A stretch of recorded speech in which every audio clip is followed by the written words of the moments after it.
yang sedikit cukup untuk orang yang banyak, dan masih banyak lagi mukjizat Nabi Muhammad sallallahu alaihi wasallam, sehingga beliau Nabi Muhammad sallallahu alaihi wasallam ini menjadi makhluk yang paling mulia yang diciptakan oleh Allah Subhanahu wa taala. Dan kemuliaannya ini Allah puji ia di dalam Al-Quran, surah At-Taubah, ya, surah yang ke-10, surah yang ke-9. Allah Subhanahu wa taala berfirman, laqad ja'akum rasulun min anfusikum azizun 'alaihi ma 'anittum haris. Sungguh telah datang kepada seorang rasul dari kaummu sendiri, berat rasa olehnya penderitaan yang kamu alami. Allah katakan Nabi Muhammad SAW itu merasakan berat penderitaan yang dialami oleh kaumnya. Dia sangat menginginkan keimanan, keselamatan bagimu, penyantun dan penyayang terhadap orang-orang yang beriman. Dan yang jelas juga, paling jelas di dalam surah Al-Ahzab, Allah Subhanahu wa taala ayat 21, Allah Subhanahu wa taala katakan, laqad kana lakum fi Rasulillahi uswatun hasanah. Sungguhnya telah ada pada diri Rasulullah SAW itu tauladan yang baik bagimu. Ma'asyiral muslimin, jamaah Jumat rahimakumullah, Nabi Muhammad SAW juga Nabi yang begitu sangat sabar dalam perjalanan dakwah. Bahkan banyak ditawari oleh Allah dan melalui malaikatnya kemudahan-kemudahan, namun dia tetap bersabar dengan risalah yang dibawanya. Sehingga apa? Sehingga banyak pengikutnya hari ini yang merasakan risalah yang telah dibawa oleh Rasulullah sallallahu alaihi wasallam. Ada mungkin mukjizat yang jarang kita dengar. Dalam kesempatan ini ada dua yang ingin kami sampaikan. Yang mukjizat itu Allah berikan kepada Nabi Muhammad sallallahu alaihi wasallam, namun jarang mungkin di antara kita yang mengetahuinya. Rasulullah SAW itu pernah puasa wisal misalnya. Puasa wisal itu puasa yang lanjut pada saat berbuka, lanjut lagi untuk besoknya. Sehingga ada sahabat yang mengikuti perbuatan Rasulullah SAW ini. Dan Rasulullah katakan, jangan di antara kita ada yang mengikuti Rasulullah SAW dalam melaksanakan puasa wisal itu, lanjut puasa itu. Mengapa? Karena kondisi tubuh kita berbeda dengan kondisi Rasulullah SAW. Dan Rasulullah katakan sendiri, tubuhku berbeda dengan kondisimu, sehingga kita dilarang untuk melaksanakan puasa wisal itu.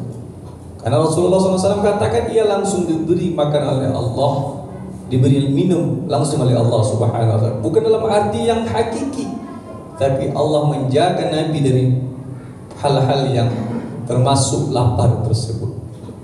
Yang kedua, ada mukjizat yang menurut kita ini sebuah prestasi Rasulullah luar biasa. Rasul itu diangkat menjadi Nabi Muhammad sallallahu alaihi wasallam di umur 40 tahun. Dia meninggal lebih kurang 63 tahun. Artinya 23 tahun itu lebih kurang 2 dekade. Sebahagian besar itu di Mekah 13 tahun. Dan 10 tahun itu berada ketika setelah hijrah Nabi Muhammad SAW di Madinah. Apa yang bisa kita lihat dalam sirah Nabawiyah itu? Bahwasanya Rasulullah mampu mengubah kondisi jahiliyah yang sangat kronis waktu itu. Orang tidak menghargai perempuan, dibunuh hidup-hidup sebelum datangnya Rasulullah memberikan pemahaman.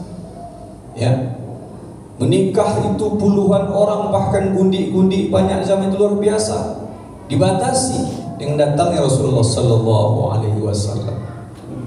Banyak dari kepercayaan-kepercayaan selain kepada pencipta, percaya kepada berhala yang sungguh luar biasa. Kalau kita mau benar-benar mengertinya, hanya dalam waktu mungkin 1 dekade, 10 tahun atau 20 tahun, Rasulullah mampu mengubah itu semua. Maka itu juga mukjizat yang sungguh luar biasa, yang bukan hanya berasal dari prestasi Rasulullah SAW, tetapi Allah memberikan kemudahan kepada orang-orang untuk bisa menerima risalah Rasulullah SAW itu. Kita kenal juga Nabi Nuh yang berdakwah bahkan hampir 1000 tahun, tetapi hanya diikuti oleh segelintir orang saja. Mensyukur alhamdulillah Nabi Muhammad SAW dalam kurun yang relatif singkat bisa diterima oleh manusia yang sampai saat ini banyak diikuti ajaran-ajaran yang telah disampaikan oleh Rasulullah Muhammad SAW. Ma'asyiral muslimin, jamaah Jumat rahimakumullah. Maka dari itu kita patut bersyukur sebagai umatnya yang telah menerima risalah itu, yang telah menerima ajaran itu dengan cara berusaha sekuat tenaga kita untuk mengamalkannya. Mengapa demikian? Begitu banyak tanda-tanda, bukti-bukti kebesaran Allah Subhanahu wa taala sebagai Khaliq, sebagai pencipta telah datang kepada kita. Bahkan yang paling jelas adalah proses kehidupan kita, lahir, kecil, remaja, dewasa, meninggal. Dan ada yang bahkan tak bisa mengikuti sampai pada proses itu. Titik mati, titik meninggal, itu sudah jelas bahwasanya dia akan datang kepada kita. Begitu juga bagi orang-orang ahli ibadah, abid, yang kalaulah kita tengok dan mungkin kita rasakan, bagi orang berusaha untuk menjalankan, mendekatkan dirinya kepada Allah, ia akan mendapatkan ketenangan dari hidupnya. Sekalipun banyak cobaan-cobaan, karena cobaan itu adalah suatu hal yang niscaya ada pada kita. Setiap kita ini pasti akan diuji oleh Allah Subhanahu wa taala dengan berbagai macam keadaan. Tetapi yang selamat dari itu semua adalah orang yang betul-betul percaya kepada Allah, bahwasanya cobaan, ujian yang datang kepadanya pasti bisa dilewati dengan izin Allah Subhanahu wa taala. Mengapa demikian? Karena Allah tidak pernah memikulkan beban di luar kemampuan seorang makhluknya. Ma'asyiral muslimin rahimakumullah. Kemudian yang dapat kita jadikan sebagai i'tibar adalah mari sama-sama memperkokoh keimanan kita. Tadi sudah disampaikan, ayo sama-sama banyak beribadah kepada Allah, menggali lagi tentang agama kita, tentang amalan kita. Biar mungkin amalannya ringan tapi rutin kita lakukan, sedekah, berinfak, atau seringan-ringannya amal adalah membuang duri di tengah jalan, atau dalam hal perkataan, berkata yang baik-baik, berusaha untuk menjadi orang yang berbuat atau mengeluarkan kalimat-kalimat yang baik dari dalam mulutnya. Kalau tak mampu maka diam. Berkenaan hari ini, di tengah-tengah kehidupan kita ini yang saat ini sistem kehidupan bernegara kita ini sistem demokrasi. Orang macam-macam, apalagi di tengah-tengah pilkada ini, macam-macam lah, pendukung A, pendukung B. Tanpa disadari kadang-kadang menyalah